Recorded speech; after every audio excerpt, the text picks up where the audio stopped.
Hey, it's Steven, and I wanted to talk about the new Temporal Forces cards that are coming out. Some of the cards that I think are going to be game-changing, some of them that might make it into one of your new favorite decks. So let's check these out. Don't forget, Temporal Forces is coming out in March, and it is reintroducing the Ace Spec Item cards from Black and White. Now, these cards are kind of like Radiant Pokemon. You can only have one in your deck. Let's get into this. So, Aerie is a new supporter card, and what she allows you to do is your opponent reveals their hand and you choose up to 2 item cards you find there and you discard them.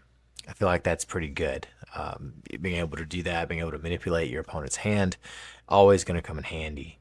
And again, within that same vein, we also have another item card called Hand Trimmer, and what Hand Trimmer does is each player discards cards until they have 5 cards in their hand, and if your opponent discards first, players with 5 or fewer cards in their hand don't discard any cards. But if you can imagine going up against a lost box type situation where they have a large hand size, and you hit them with the Hand Trimmer and they have to discard everything down to just 5 cards in their hand, that is devastating for a lost box.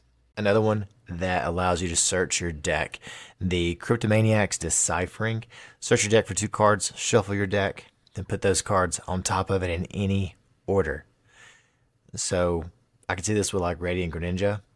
Just imagine being able to just play this, use Radiant Greninja, grab the top 2 cards that you just searched your deck for and put on top of there.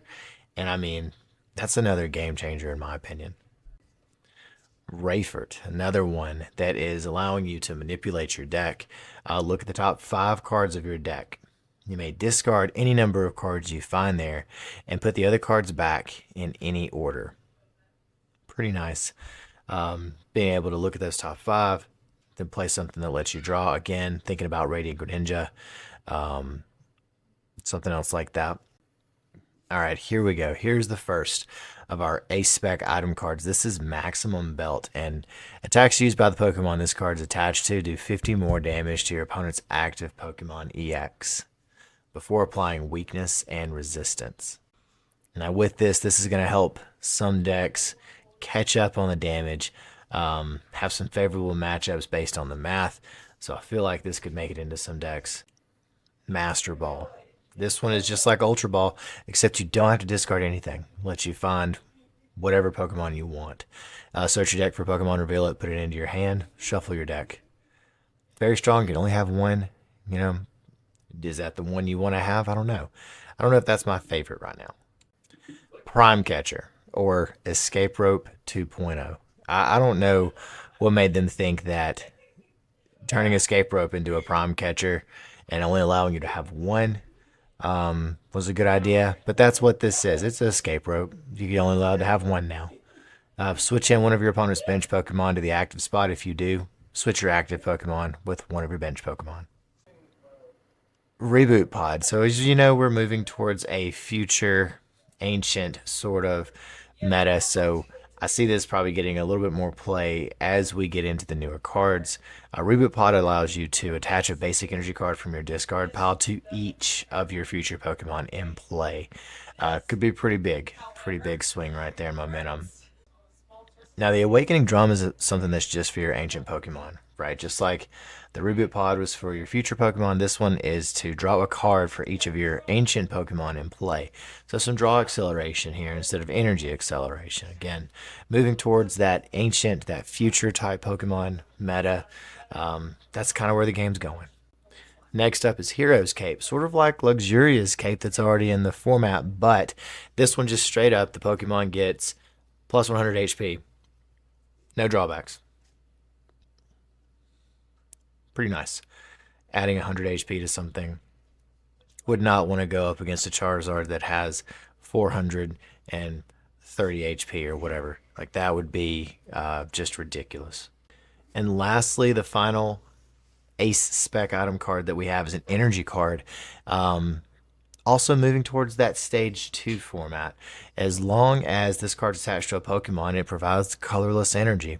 If this card is attached to a stage 2 Pokemon, this card provides every type of energy, but provides only 2 energy at a time instead. So you can get some attacks off with that and just right there. Charizard, able to go ahead and hit. You can put your energy on something else. And so the last card, what do you think so far? What do you think of this list? Let me know in the comments. Let me know if you think I'm completely off base or if you agree. If you're thinking that I'm wrong about some of these, I'd love to know why.